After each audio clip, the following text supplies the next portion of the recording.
ദിവിഷ് ഇപ്പോൾ പരമാവധി ആളുകളെ പുറത്തെടുക്കുക എന്നുള്ള കാര്യത്തിലാണ് നിൽക്കുന്നത്. ഞാനിപ്പോൾ നിൽക്കുന്നത് ദിവിഷ് ചൂരൽമല ജുമാ മസ്ജിദിന് മുമ്പിലാണ്. ഈ സ്ഥലം ഒരു മുസ്ലിം ദേവാലയമാണ്. പക്ഷേ ഇന്ന് ഇത് ഒരു ഒരു ഭക്ഷണ പന്തലായി മാറിയിരിക്കുന്നു. നമുക്ക് ദിവിഷിന് ഈ ദൃശ്യങ്ങളിൽ കാണാം നമ്മുടെ ഇന്ത്യൻ സേനാ അംഗങ്ങൾ അവർ ഇവിടെ നിന്നാണ് ഭക്ഷണം കഴിക്കുന്നത്. അതുപോലെ തന്നെ NDRFന്റെ വോളണ്ടിയർമാർ, നമ്മുടെ ഫയർ ആൻഡ് റെസ്ക്യൂ സേനയുടെ വോളണ്ടിയർമാർ, അതുപോലെ തന്നെ രക്ഷാപ്രവർത്തനത്തിൽ പങ്കെടുക്കുന്ന ആളുകളെല്ലാം ഭക്ഷണം കഴിക്കുന്നത് ഈ ജുമാ മസ്ജിദ് അങ്കണത്തിൽ നിന്നാണ്. നമ്മുടെ സേനാംഗങ്ങൾ പിന്നെ ആർമിയുടെയും അതുപോലെ തന്നെ മറ്റ് സംവിധാനങ്ങളുടെയും ഒക്കെ സേനാംഗങ്ങൾ ഭക്ഷണം കഴിക്കുന്നത് ഈ പള്ളി മുറ്റത്ത് നിന്നാണ്. ഈ പള്ളി യഥാർത്ഥത്തിൽ ഒരു ഭക്ഷണശാലയായി മാറിയിരിക്കുകയാണ്. ഈ പള്ളിയെ സംബന്ധിച്ച് പറയുമ്പോൾ ഇവിടെ ഇപ്പോഴും നമസ്കാരം നടക്കുന്ന ഒരു പള്ളിയാണ്. പക്ഷേ ഇതുപോലെയുള്ള സമയങ്ങളിൽ, ഇതുപോലെയുള്ള ക്രൈസിസ് ഘട്ടങ്ങളിൽ, ഇതുപോലെയുള്ള ദുരന്ത മുഖങ്ങളിൽ അന്നം നൽകുകയാണ് ഏറ്റവും വലിയ പ്രാർത്ഥന എന്ന ഒരു മഹാസന്ദേശം കൂടി നൽകുന്നുണ്ട് ഈ ദേവാലയം. ഞങ്ങൾ ഇവിടെ മാധ്യമപ്രവർത്തകർ വരുമ്പോഴും ഇവർ ആദ്യം ചോദിക്കുന്നത് നിങ്ങൾ ഭക്ഷണം കഴിച്ചോ ഇല്ലെങ്കിൽ കഴിക്കൂ എന്നുള്ളതാണ്. അങ്ങനെ ഒരു ദേവാലയം, ഒരു പള്ളി ഒരു ഭക്ഷണ പന്തലായി മാറിയ, ഒരു ഭക്ഷണശാലയായി മാറിയ കാഴ്ചയാണ് ഇത്. കേരളത്തിൻ്റെ വിവിധ ഭാഗങ്ങളിൽ നിന്നും ഇന്ത്യയുടെ വിവിധ ഭാഗങ്ങളിൽ നിന്നും നമ്മുടെ നാട്ടുകാരെ രക്ഷിക്കാനായി എത്തിയ ഭടന്മാരാണ്, വോളണ്ടിയർമാരാണ്. അവർക്ക് ഭക്ഷണം ഒരുക്കുക എന്ന വലിയ കാര്യമാണ്.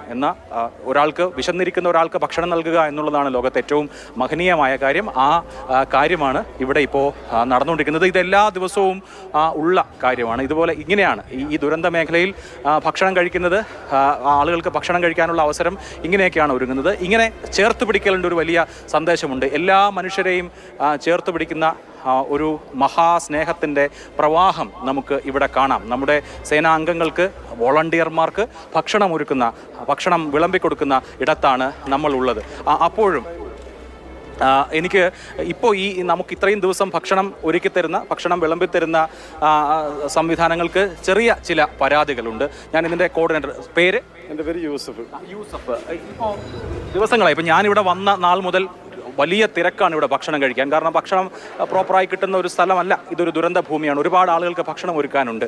പക്ഷേ ഇപ്പോൾ നിങ്ങൾ ചില വെല്ലുവിളികൾ നേരിടുന്നുണ്ട്. അതെന്താണ്? ഞങ്ങളെ പ്രശ്നം എന്താണെന്ന് വെച്ചാൽ, ഞങ്ങൾക്ക് ആരോടും പരാതികളില്ല. ഞങ്ങളെ ഒരു സ്റ്റാറ്റസ് എന്താണെന്ന് വെച്ചാൽ, ഈ ദുരന്ത ഭൂമിയിൽ ആരും പട്ടിണി കിടക്കരുത്. അത് ഞങ്ങളൊരു നിർബന്ധ ബുദ്ധിയാണ്. ഞങ്ങൾക്ക് ഇവിടെ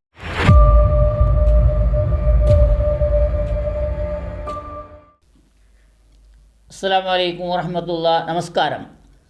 ഇവിടെ നിങ്ങൾ കണ്ടല്ലോ, ഒരു പള്ളിയിലാണ്. അവിടെ വയനാട് സംഭവിച്ചതായിരിക്കുന്ന ആ സ്ഥലത്ത് സംഭവിച്ച കാര്യത്തിലേക്ക് സഹായിക്കാനും അവിടെ ഉള്ള എല്ലാ കാര്യങ്ങളും സെറ്റിംഗ് ചെയ്യാൻ വന്നതായിരിക്കുന്ന എല്ലാവർക്കും വേണ്ടി അവിടെ ഭക്ഷണം ഉണ്ടാക്കി കൊടുക്കുന്നത്. ഇവിടെ ഒരു ജാതിയും മതവും ഒന്നുമില്ല. ഇതാണ് നമുക്ക് മാതൃക. നമ്മുടെ മൊത്തം ഇന്ത്യയിൽ തന്നെ, ലോകത്തിൽ തന്നെ എല്ലാവരും കാണുന്നുണ്ട്. ഇത് തന്നെയാണ് ആവർത്തിക്കേണ്ടത്.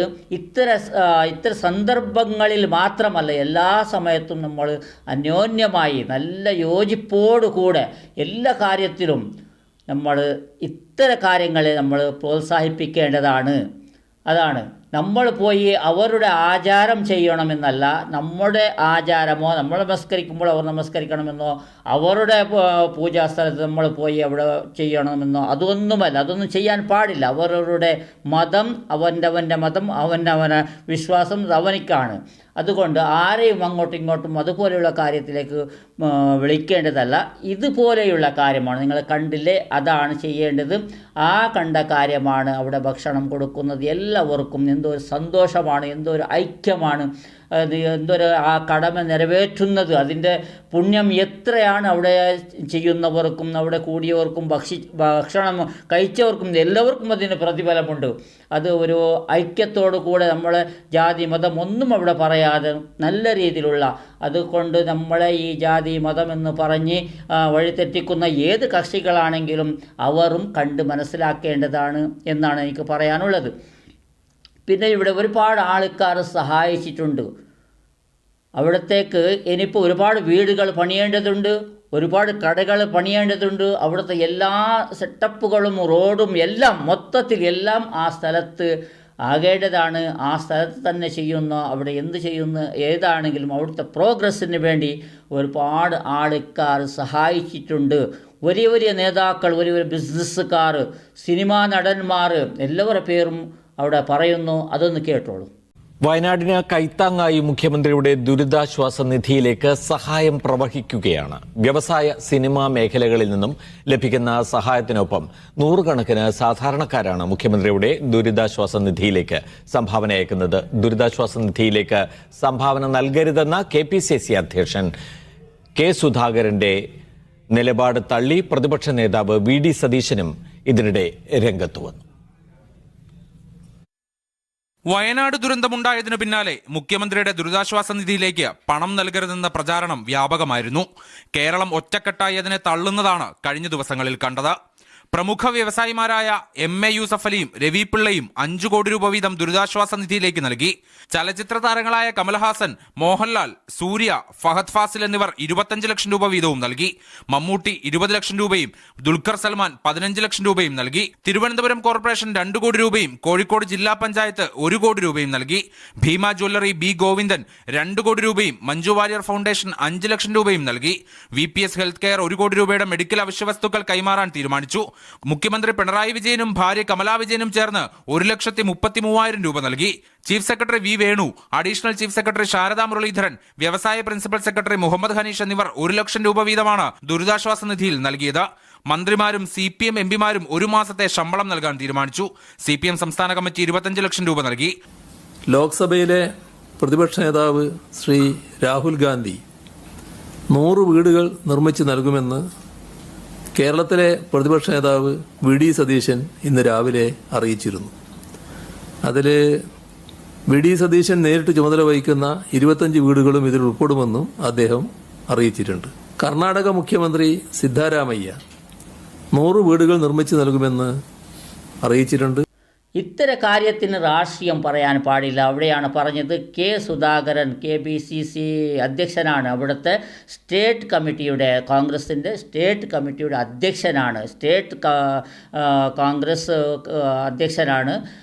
അദ്ദേഹം പറഞ്ഞത് അത് മാത്രം അത്ര ഒരു ശരിയായില്ല എന്നാണ് എല്ലാവരും, രാഹുൽ ഗാന്ധിയും അതുപോലെ എല്ലാ ലീഡർമാരും അവിടെ എല്ലാ കക്ഷികളും സഹായിക്കുന്ന സന്ദർഭത്തിൽ ഇദ്ദേഹം പറഞ്ഞത് വളരെ ഒരു തെറ്റായ കാര്യമാണ്, ഒട്ടും ശരിയല്ല. രാഷ്ട്രീയം ഇത്തരം സന്ദർഭങ്ങളിൽ രാഷ്ട്രീയമല്ല. ഇത്തരം സന്ദർഭങ്ങളിൽ അവിടെ കിട്ടുന്നതായിരിക്കുന്ന പണത്തിൽ അത് ഉപയോഗിക്കപ്പെടുന്നുണ്ടോ എന്ന് നോക്കുന്നത് അത് ഒപ്പോസിഷൻ പാർട്ടി എന്ന് പറയുന്നില്ല, വിരോധപക്ഷം എന്ന് പറയുന്നില്ലേ, ഒപ്പോസിഷൻ പാർട്ടിയിലുള്ള നേതാക്കൾക്കുള്ള പണിയാണ്. അവിടുത്തെ പാർട്ടി നേതാക്കന്മാരാണ്. ഭരണകക്ഷികൾ എന്ത് ചെയ്യുന്നു, അവിടത്തേക്ക് എത്ര ചിലവ് ചെയ്യുന്നു, എന്തെങ്കിലും അഴിമതിയോ അത്തരം കാര്യങ്ങൾ എന്തെങ്കിലും മിസ്യൂസ് ചെയ്യുന്നുണ്ടോ എന്നാണ് അവിടെ നോക്കുന്ന കടമ. അത് അവിടുത്തെ എതിർ പാർട്ടിക്കാർക്കുള്ള കടമ മാത്രമാണ്. പിന്നെ സഹായിക്കുന്നത് എല്ലാവരും സഹായിക്കേണ്ടതാണ്, എല്ലാവരും സഹായിച്ചിട്ടുമുണ്ട്. അദ്ദേഹത്തിൻ്റെ ഒരു വാക്ക് മാത്രമാണ് അവിടെ തെറ്റിയത്.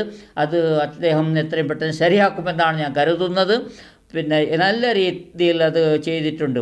പിന്നെ അവിടത്തേക്ക് സഹായിക്കേണ്ടത് ഓൺലൈൻ മജ്‌ലിസ് ചെയ്യുന്നവർ ഒരുപാട് പണമുണ്ടാക്കിയിട്ടുണ്ട്.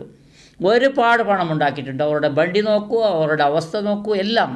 ഏതായാലും ഇത്തരം സന്ദർഭങ്ങളിൽ അവർ കഴിവിൻ്റെ പരമാവധി കൊടുക്കണം. ജനങ്ങളിൽ നിന്ന് പിരിച്ചെടുത്ത കാശാണ് ഓൺലൈൻ മജ്‌ലിസുകാരും സ്വലാത്ത് മജ്‌ലിസുകാരും എല്ലാം, തങ്ങളാകട്ടെ അതല്ലെങ്കിൽ ഉസ്താദാകട്ടെ, എല്ലാവർക്കും അത് പണം കെട്ടിവെക്കാനുള്ളതല്ല. ഇത്തരം സന്ദർഭങ്ങളിൽ ചെലവ് ചെയ്യേണ്ടതാണ്. അത് ചെലവ് ചെയ്യണം, അവിടുത്തെ കൊടുത്തേ പറ്റൂ എന്നാണ് എനിക്ക് പറയാനുള്ളത്. കഴിവിൻ്റെ പരമാവധി എല്ലാവരും സഹായിക്കണം. ഇത്തരം ഈ ഓൺലൈൻ മജ്‌ലിസ് എന്ന് പറഞ്ഞാൽ മുസ്ലിമീങ്ങൾ ആണ് കൂടുതൽ അതിന് സഹായിക്കുന്നത്. പിന്നെ ഇതര മതക്കാരും പോകുന്നുണ്ടെന്നാണ്. ഒരുപാട് മജ്‌ലിസുകൾ അവിടെ എല്ലാ ഈ കേരളത്തിൽ എത്ര നടക്കുന്നു എന്ന് പറഞ്ഞാൽ കേരളത്തിൻ്റെ ഭാഗത്ത് എല്ലാം നടക്കുന്ന മജ്‌ലിസുകാർ അവിടത്തേക്ക് ഓരോ ദിവസത്തിൽ ലക്ഷക്കണക്കിൻ്റെ അവർ പണമുണ്ടാക്കുന്നു. അതിൽ നിന്ന് നിങ്ങൾ ആ സ്ഥലത്തേക്ക് അവിടെ ഒരു വീട് പണിയാൻ വേണ്ടിയോ അവിടുത്തെ പ്രോഗ്രസ്സിന് വേണ്ടി നിങ്ങൾ കൊടുക്കണമെന്ന് വിനീതമായി അഭ്യർത്ഥിച്ചുകൊള്ളുന്നു. എല്ലാവരും സഹായിക്കേണ്ടതുമാണ്. രാഷ്ട്രീയം ഈ സന്ദർഭത്തിൽ ആവശ്യമില്ല എന്നാണ് എനിക്ക് പറയാനുള്ളത്. അസ്സലാമു അലൈക്കും, നമസ്കാരം.